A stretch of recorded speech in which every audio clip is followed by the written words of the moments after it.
Do you want to talk about the clothes? Okay, when we started recording, I freaked out because I have clothes on my bed in piles planning for a trip to Mexico I have coming up. It looks kind of organized though. To me, not analyzing it too deep, seems well organized, seems almost color coded.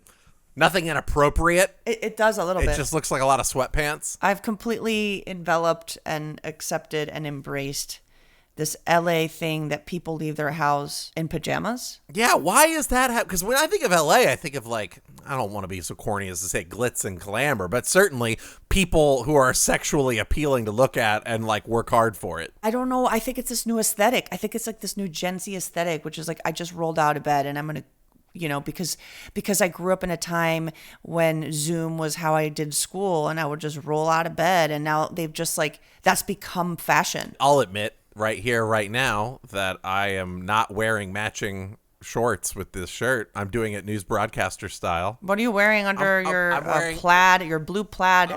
Oh my God. I'm wearing shorts that is such that have oh my cassette God. tapes on them. Do you see my cassette tapes? You're wearing shorts that have cassette tapes, and then your shirt looks like a picnic table. I think my entire aesthetic is a bear got in the picnic basket. A bear got in the What kind of bear? Not the horny one, like a Yogi bear.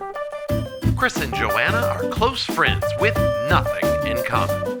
To start a weekly conversation, they ask, "Can I have a word?" Tell me one thing that has happened since I last talked to you. Do you remember, this did not happen on the show, do you remember me telling you about a joke that I told a dad that did not go over well? Yes. For the listener, I told a joke to a dad at a kid birthday party. We were talking about playing with toys on a driveway, and he said, well, can't do that. Last year, a kid split his lip open, and I whispered to him, they're not all going to make it. I think that's so funny. I think that's so funny. And he was mortified.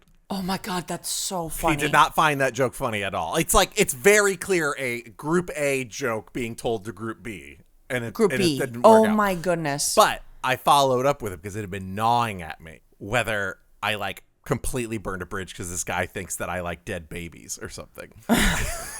Which you do, but you can hide that. And so I followed up with him. I was like at a neighborhood party and I had a couple of drinks and I was like, hey, so about that joke, he was like, awful joke. It's like, awful joke. Don't worry about it. And I was like, okay, man. But the problem was, like, I originally showed up wanting to, like, apologize about it. But then the moment he doubled down that it wasn't a good joke, I got defensive. Oh, my God, you dumbass. Well, it is, like, a good joke. It is, like, a good setup. And it, like... Is it a good setup? You literally brought up an injured child, and I whispered to him. I mean, it is kind of funny. They're not all going to make it. You know what I think? Based off the way that he immediately knew what you were talking about, I am certain this man talked to his wife about this joke. Absolutely the wife. I'm certain this man talked to his coworker about this joke. I'm sure he's talked to other people like, can you believe this guy made this joke? Like is he a psychopath? Like, this has become a plot point in his life. I'll take it a step further. I have found out there is a subset of dads that have a WhatsApp group. Oh, and you're not on it. And I'm not on it. And I bet it was brought up. I'm sure it was brought up. You're the dead. I'm the dead baby joke guy. Well, I will say that I have in Spanish it's ácido, like very acidic. A little bit of an acidic sense of humor with some of my writers, jokingly, horrifically mean to each other. The other day I was in a meeting with one of the writers. He like messed up something and I was like, if you don't get this right, you're fucking fired. And the two assistants were there and they were like, oh, and I was like, I'm kidding. And they're like, you shouldn't kid about that. What city you live in. And I'm like, I'm obviously not going to fire him. And she's like, yeah, but like, we don't know that. And we don't know. And I'm like, oh my God, for God's sakes. And then I made this other joke. I don't know. It was about my friend's internet history. I basically implied he was a problematic person with a very problematic internet history. Like that was the joke. Yeah. And again, they were like, I don't know if we should be talking about this. And I'm like, I obviously don't know his internet history and he's obviously a normal person. This is a joke. I think I just realized like I am not used to being around people that take what I say seriously. There is, in the world of comedy and comedy adjacent friend groups, this constant need to one up one another and say something that would shock them. Yes. It does not translate. Because I literally go into every single situation in my life trying to find a reason to find it funny, even if it's completely inappropriate. Funeral, I'll find it. Me getting my tumor removed from my face and having my thigh slapped onto my face, I need to find something funny about it. Yeah, absolutely. Like, I gotta find humor in anything. It just made me realize you and I have not had the unfortunate task yet of going to a funeral together. A girl can dream. When it happens, we have to sit in the farthest back row because we will faux neg whoever died as a means of like handling it. Oh my God, yes. Oh my God, we're gonna be so mean. And I know this about myself, which is that like if I'm gonna be in that mode, I have to be far away because I can't get quiet enough for people to not hear it. I went to a really sad funeral. Like, it was a horrible funeral in the sense that, like, it wasn't an old man. It was a young guy who passed pretty tragically. And we were all in this, like, in the wake, in this room full of glass. And this bird just flew in and, like, smashed against the glass. Like, it was, like, quiet and somber. And then it was like, yeah! Like, and I started, like, laughing. And people were like, well, you're so disrespectful. And I was like, I'm sorry. But I'm pretty sure this guy who passed would be laughing, okay? I think we should all be laughing. And ever since then, I've sort of wanted my funeral to be funny. And I want my friends to go up there and roast me. Like, instead of, like, sad, like, oh my God, she was an amazing woman. I want people to go up there and absolutely roast me. I want a funeral. This is how I want all my belongings to go away. I want it to be done via a raffle. I want everyone to sit in the seats, and then for, it's not going to be a priest because I'm not a religious man, so it's just going to be whatever MC I hired for my funeral. Oh my God, it's probably a wrestling guy. We probably get a wrestling guy. Yeah. We get John Moxley to show up to not wrestle, but instead to honor a man who paid him $750 ahead of time. Yes. On the microphone, tells everybody to look under your seat. You have a number, and we're going to start calling out random numbers for random things. But the funny thing is that everything you leave are things no one wants. Nobody's going to want any of this. No, but now that you're dead, people are like, I guess I have to take his fucking Monopoly, you know? God, that's the board game you could come up with. Welcome to Can I Have a Word? That's the longest cold open we've done in a minute. Can I Have a Word's very simple. We just come up with a word, and then we'll talk about it for a while. It ain't rocket science. And the word is random. The word is totally random. I have a random word generator up here. I wait for the bat signal that Joanna will give me now. Hey, Kris. Oh, forlorn. Okay. Can I ask you for a favor? Yeah, sure. Whatever you need. Can I have a word?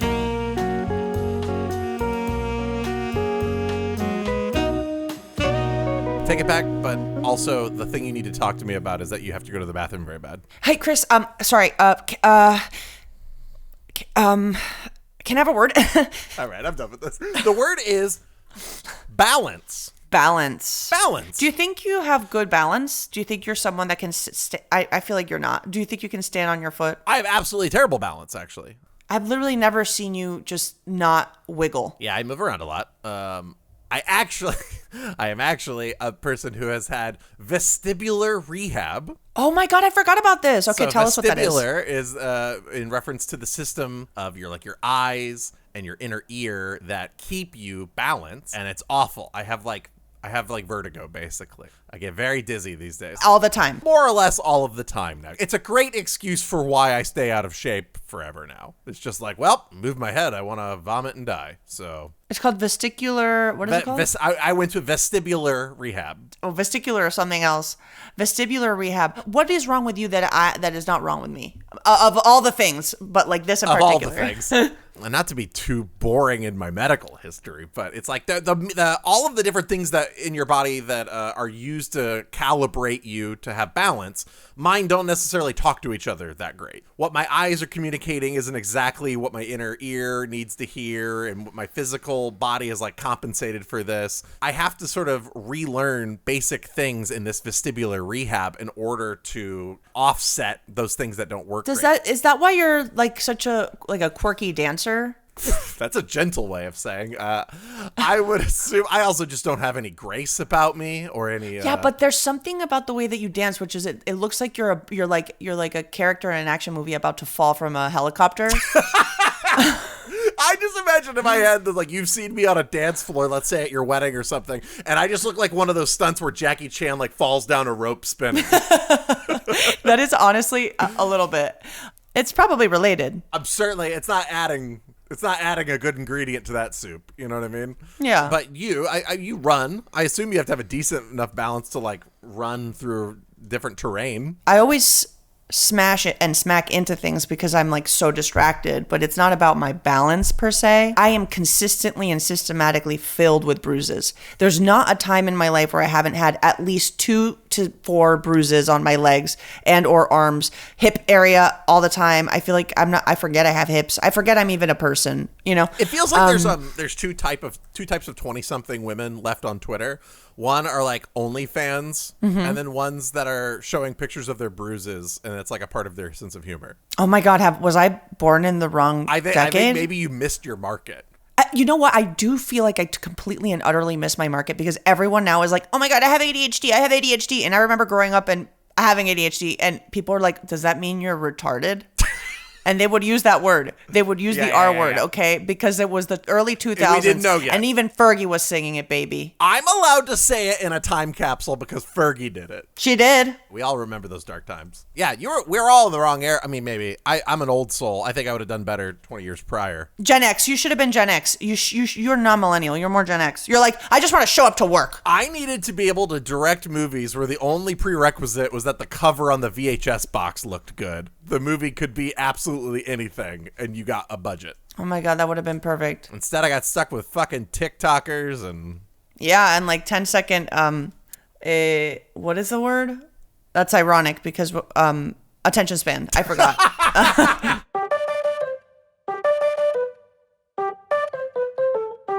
I think maybe the balance I'm finding myself more interested in is how you handle all of the things in your life. How much life balance, like work-life balance, do you possess? I don't think I possess a good balance, like mentally. Maybe it's growing up in this kind of society where your output is sort of like directly correlated to your worth, literally. I just, if I'm not working and I don't feel good about the things I'm working on and I don't feel fulfilled in my work, I don't feel fulfilled, period. And I have a great family. I have great friends, excluding you. That was a joke. That was a joke. There's nothing but very funny Group A humor tonight. Group A humor. This is Group A humor. Everyone listening, I actually do care for Kris. Don't call HR. But I do feel like I struggle to find value in those things enough to feel like I am enough when I'm not like generating and feeling successful at work. Does it feel fair to say that anything that you do with yourself that is not work related, you are mentally processing it as if it's work related? Okay, paint me a picture of how you perceive that. You go to a drag show. Oh, yes. You love going to drag shows. I love drag. And while you are there and you're able to be present and enjoy yourself, you can't help but take away from it something that you immediately want to go write about, or suddenly it's a video that you want to shoot. It becomes an accelerant for work. 110%, always, constantly. Even going to the doctor, I'm like, oh my God, could this be a stand-up set about how I don't like going to the doctor? You know what I'm saying? Totally. Like every part of life is just, how can I figure out a way to repackage this versus I'm just present. And does that feel in line with what you actually want it to be? God, I feel like I'm in therapy right now. Oh my God. Okay, I apologize. Okay, let's take it back. Tell me more about your mom and dad. I don't mean to like analyze all your hopes and dreams and things like that. I just kind of mean this, like, does that ever feel tiring to be like, because I too have existed in hustle culture, and especially when I was more of a freelancer, is like always working. If my time is available, it's for work. And at a certain point, and I don't know if it's age related or my own individual life, I hit a point of burnout to where now that is so unappealing to me. And I am curious if that is something you are like tamping down, or if it's like, that'll never happen to me. I don't think it's ever going to happen to me. I think about it because I look at my parents. You literally, you brought up my parents as a joke, and I actually want to go there. My parents, when they're not busy and like mentally ocupados, occupied, they almost, like, I've never seen them just enjoy a vacation fully. They're always like looking to fill the schedule of a vacation. They're like, oh yeah, we got to learn about all this stuff. And then it's like, oh now I'm listening to a book about physics that I'm going to try and figure out how to write into an article. Like I've never seen two parents just chilling. I don't know what that is. So I grew up like just being like, oh, people are just consistently just trying to work or like think about how to work. Like that's why I love hanging out with my husband's family. They sit at the dinner table and they're like, oh, like, the food is great. Yeah. What are we gonna have for breakfast tomorrow? Do you know what I mean? Like, there's literally nothing that occupies them that they have to fill the air with some benign statement. They're like, yeah, whatever. We'll talk about anything. Oh, wow, I saw a really cool bird. You know, meanwhile, my parents are like, well, I'm writing this article, and you know, I think that the New York Times. Here's the thing. I just think that I think it's just, you know, we in Congress right now. And I'm like, can we just vibe? It feels like maybe in that situation, if I was existing in a world that was constantly filled with overachievers, let's call them, and I don't mean that negatively, I kind of mean it as a compliment. But if I was around a lot of them and I needed a break, I would have to institutionalize a like, here, I have put up the sign. We are going to just pause and sit in silence for 10 minutes. Wow. Now. And I don't know how your family would handle that. I don't think they could do that. Sit in silence for 10 minutes? Are you kidding me? Mine certainly can't sit in silence. Not that they're filling it with anything, but they are people that leave the TV on blaring at all times. Oh, that's my parents' house constantly. Your mom's like watching CNN. Mine's like watching Investigation Discovery. Always CNN, constantly, all the time. CNN, news after news after news. It's just like literally like horrific tragedy porn consistently 24/7. And just like, did you hear what happened?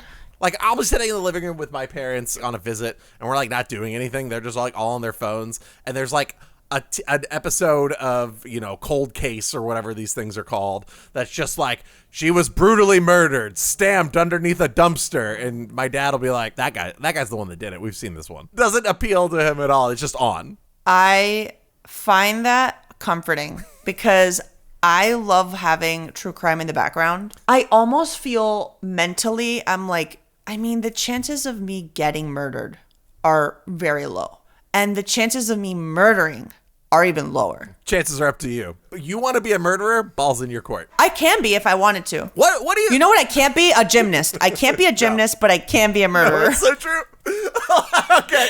What are the things that are more impossible than you becoming a murderer? It's a gymnast? I can't be a fucking gymnast. It's a Nobel laureate. Nobel laureate, that's not going to happen. Not at all. Soccer, any soccer, any sport. You're past your athletic peak. It's done. I'm not going to become a doctor. I'm not going to become a dentist. But you can become a murderer. But I can become a murderer. This is good.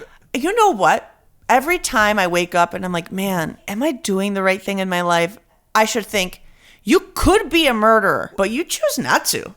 Oh, you want this to be some pat on the back. I was like, well, at least I ain't killing him. I mean, if I was a murderer, I would murder bad people. Everybody says they do the Dexter thing. In reality, it's going to be like someone that annoyed you at a cafe. Really? You think? I think so. Everybody says that they're going to be some Dexter that's like going out there and trying to like hunt down villains. But like that takes a lot of work. And there's going to be a lot of imposter syndrome of like, can I do this? Do I have what it takes? What you have to get your feet wet with is a crime of passion. And that's going to come from something being completely annoying or filled I know with it. I know it. hatred. I know what it's going to be. I know what's going to be. Do you remember that video that came out like 8 years ago where it was this woman walking in New York and men just like saying gross things to her? Oh, yeah. The catcall video. Where like documenting her walking for an hour in the city and how often she got catcalled. Yeah. I think I would do that and then just like choose my victim like that. Yeah. Like the guy that says the most disgusting, horrific thing. It's like, you dug your own grave, buddy.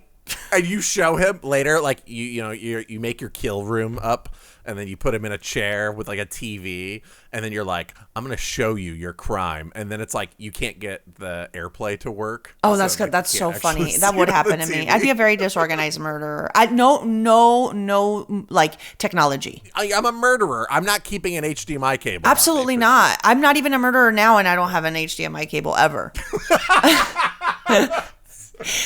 I got catcalled twice yesterday. I don't want to brag. It's kind of bragging. I mean, your girl can get it. You know what I mean?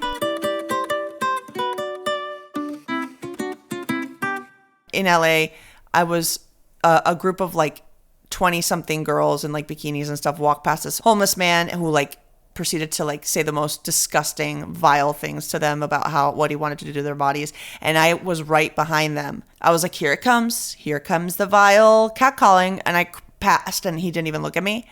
That traumatized me more than the catcalling.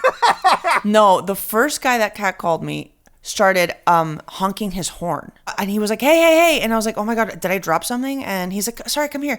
And then he handed me a note. And this is actually a nice catcalling. He was like, I just want to say I think you're really beautiful. And here's my number in case you're interested. That I wouldn't call catcalling. That I would call complimenting. Shooting your shot? Shooting your shot. Like that, I'm not mad at. But it was gentlemanly in that, like, it was like, I'm not here to really bother you. This is not demanding a response out of you. It's entirely a one-way transmission that is meant to be received well. I mean, he did like honk at me, and like that was a little annoying. But well, you gotta honk at the boobs. Yeah, you gotta honk. Oh, and then literally a block later, this guy goes, yummy, yummy, like that, and I was like, excuse me, and he's like, yeah, I want to eat that, and I'm like, I'm a person. Are you a cannibal? You've gone from being treated like a refined human being to being treated like a chorizo that somebody wanted to pick up. I literally went from I'm a woman to I'm a fucking burrito. Like I'm gonna peel it back and eat this one-handed. And I'm like, I'm a person. Are you a cannibal? And he like didn't follow. And he was like, what's your name? And I'm like, oh God, what did I do? And I just ran. You engaged. It's like, hey, what's up, bitch? I want to fuck you. And then you say, excuse me? It's like, do you want to get married? Yeah. It's like not ever used to a response. It does not compute. I mean, when I got catcalled in New York wearing my enormous winter jacket, looking like I don't know. I look like I know a tired au pair. This guy catcalled me and like said some really gross things, and I got really angry and started yelling at him and gave him the finger. And then I got scared and I ran into a bike shop and hid there. Back to the theme of balance. Obviously, situations like that they anger you every time, but you're not going to react to it every time. There has to be something like, for you, what is the threshold that passes that says, you know what, today's the day I'm going to engage? You know, I think it depends on what headphones I have on and if I'm... It's like, were they noise canceling or not? Because in New York, I think a lot of people would say horrible things to me, but I was just so in my own world, I wouldn't even notice. Yeah. And here, since there's less interactions with people, you feel them more and you're more aware of them. When I feel mentally balanced, when I'm feeling good about my life and my day, I don't tend to engage. But when I'm like, what is my life? I'm feeling shitty. I just got bad news. And then this guy just says something shitty to me. I'm like, how dare you? And I become a monster. Right. It's like if your inner self is not like steeled for it, you just let it rip. I let it rip. When it's non-gendered, I don't engage. But when it's like, oh, this guy is belittling me vis-a-vis his sexuality and the fact that I'm a woman, I tend to engage 99% of the time because I want them to learn that they can't do that. They probably don't remember because they're on meth. But, you know, a lot of people here are on meth, I will say. So maybe they don't see me as a person. Maybe they're like, oh, that's a unicorn. Wait, I don't know how hallucinatory you get on I don't meth. know, man. Some people here are freaking, they see some shit that is not there. I think more than anything, what we have verified is that you would not be a vigilante murderer, because what you're just saying is like, well, when I'm like chill and calm and collected, I don't engage with it. You're right. It is a crime of passion. Yeah, I can't be a vigilante. It would be a crime of passion. I feel like you would be a vigilante. I feel like you would get obsessive. You would have like spreadsheets. You would like Google what's the best tool. You'd go to the Home Depot. You'd like create your own like tool that like murders people in a way that, you know, the cops can't like trace who it was and can't trace what type of weapon it is. And then you'd like try all these different types of things, and then you'd have like cross-reference your neighbor who didn't pick up on the joke you said and like wonder if it's him, but then you find the WhatsApp chat and then you go one by one the dads on that WhatsApp chat and you become the number one dad in the neighborhood. Are we friends? What is that? I don't know. You're just like, I have it down pat. I know you've got it in you to fucking murder people. No, here's what I'd say. If something happened to you, like remember that guy who was like building or making railroads or building how do you say that? Build a railroad, put down a railroad track, work on a railroad, laying railroad, whatever. And he got like this huge spike in his brain and his frontal lobe got all fucked, and then he became like a different person, but his like logical side still functioned. I feel like that's what would happen to you. Like you would get into an accident, your brain would be all fucked up, and then you suddenly become a murderer. But then the obsessive nature of you and the way that you're like so specific in the way that you do things, like that would come out in your murder. The compliment I'm going to take from this is that I am a thorough person in my plan and approach of executing something that I desire. Yeah, you're it's so true. Even when we like hang out, you're like, I can take the train at this time. I will arrive at your house at this time. Maybe what we can do is we can walk someplace, go grab a drink, talk about our lives, and then why don't we brainstorm? Why don't we brainstorm on like everything is there's intention behind it. Intention. I am a person who likes organized fun. And I'm a person that likes fun. Yeah, you don't need the prerequisite. No. How we coexist in that way is fascinating to me. Well, I will say this. You're one of my only friends where I am not the mom. Oh, really? In all my other friend groups, you don't know this side about me because you only see me as my relationship with you.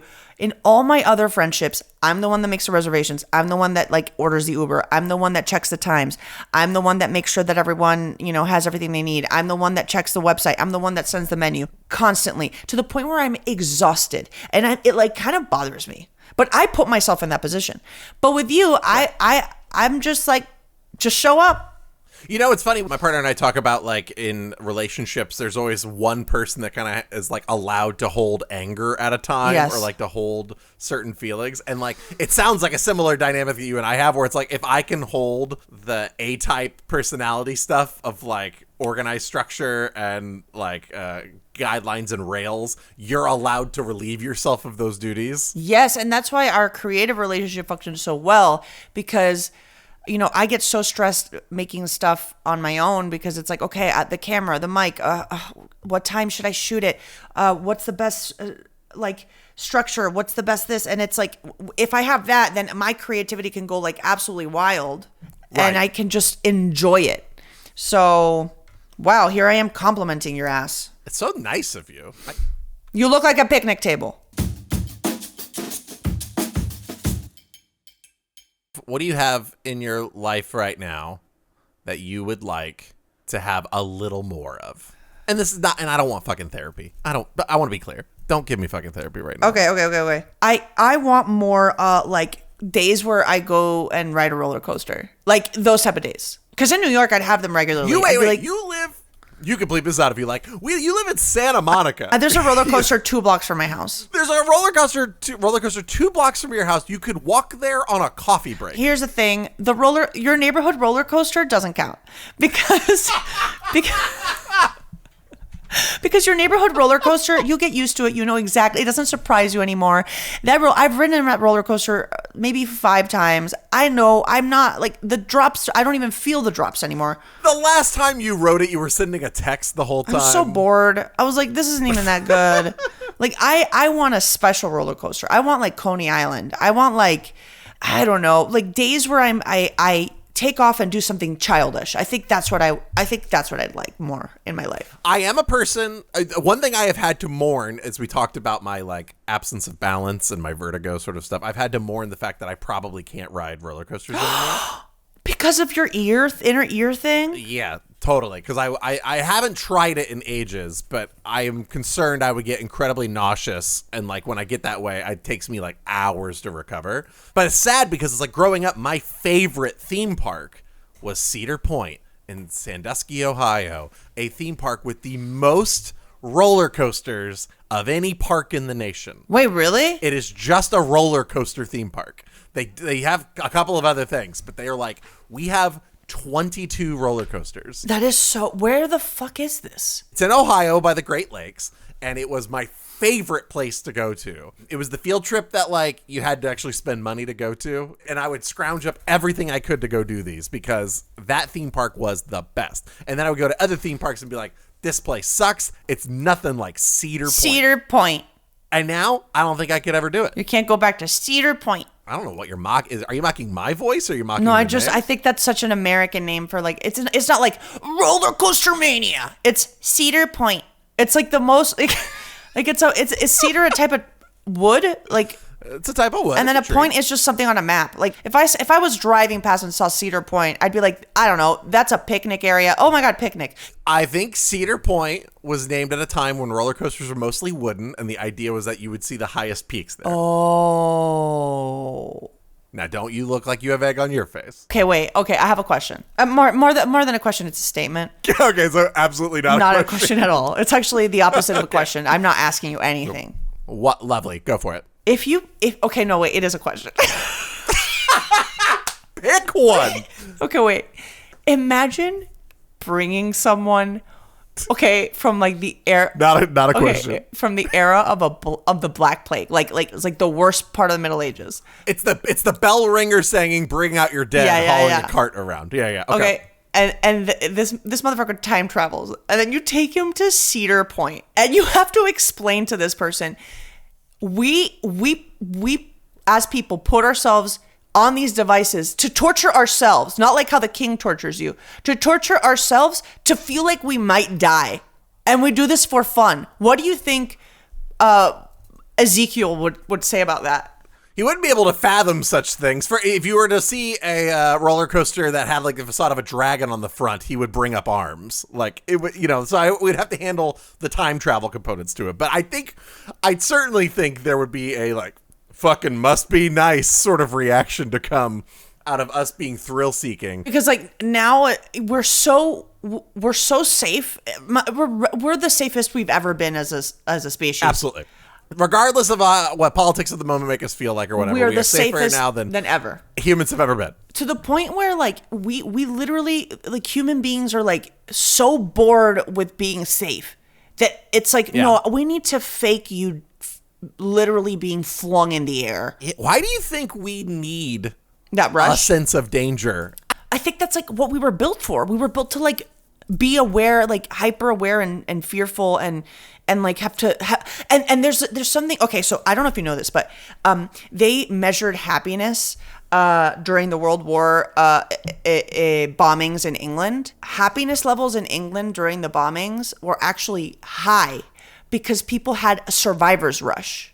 There's like this rush you get when you survive something that you're fearful. Like, oh my God, I've survived. It releases these like chemicals in your brain that make you feel a certain way. I think that's what we do when we get on these roller coasters. It certainly, to the balance of it all, does feel like we need this injection and thrill that like feeds the lizard brain that's job was to keep you alive at all times. Yeah. And that like when it's docile, we all start feeling like there's not a whole lot to live for. Okay. Which is my roundabout way of saying that what if you just became a pretend murderer that people hired to just like, hey, for 1 month, I just want to constantly feel like I might get murdered tonight. Oh, I like pretend murder. And that is like your job to create the scenarios that are a part of their real life. It's glorified stalking, but you're paid to do it. Yeah. It's consensual. It's consensual non-consent. Yeah. It is more importantly faux. It's murder. It's murder. That's my favorite word. Murder. It is. Joanna Hausman murder. Murder, she wrote. I would be on board with that. I think it's very funny you're mentioning this because I was talking to my therapist a few months ago and he was like, yeah, I just feel like you're someone that really seeks like the rush and like excitement of things. And I was like, yeah. He's like, yeah, that's why you do this, do that. Like, that's why you search for dopamine and like these fun plans you make. And he's like, what if you taught improv to prisoners? Really? And I was like, wait, what? And he was like, yeah, like, I think you'd feel a rush. I think you would like it. I feel like you would like being around a bunch of murderers and like drug dealers and teaching them like zip, zap, zop. I don't know that they throw you straight into the murder gen pop. I think you probably get like the white collar crime. No, you don't get white collar. Come on, you gotta really earn that. Like coast. like carjackings. I think in general, like it would be a fun activity that would support the rehabilitation of others, while also getting to teach zip, zap, zoom to people that are like, I had a real life before this, and now you're insulting me. Well, it is like, I think I'm someone, as we talk about balance, that like seeks for like extremes of feelings a lot. Yes. Like, that's why I love horror movies. And I love scary, what is it called? Haunted houses. Because I like the extreme of that feeling. I don't like feeling balanced. I don't like feeling like, I'm like, get me on a rolly. You and I are just in two different worlds right now. When I wake up in the morning, I'm enthusiastic to get the things done I need to get done, and then I want to go to bed at a decent time, and I want that to rinse, repeat. Wow. I want it so calm right now. Not to say that I don't want some excitement here and there, but I have been finding that the calmness that comes from having stabilized life it leaves me more room to think, whereas what I think I'm hearing out of you is that you don't think until it's injected into you, and then the come down is where you get to process it all. I think you're right. Like, I think the most relaxed I've ever been was when I had that hole in my face for like 2 months, and it was like high stakes, but my brain was like, you gotta chill, girlfriend. Because you got a hole in your face because they took a tumor out. Yeah. And I'm like, okay, brain. But then here I'm like on a beautiful run in the beach. And then I'm like, what if I disappeared?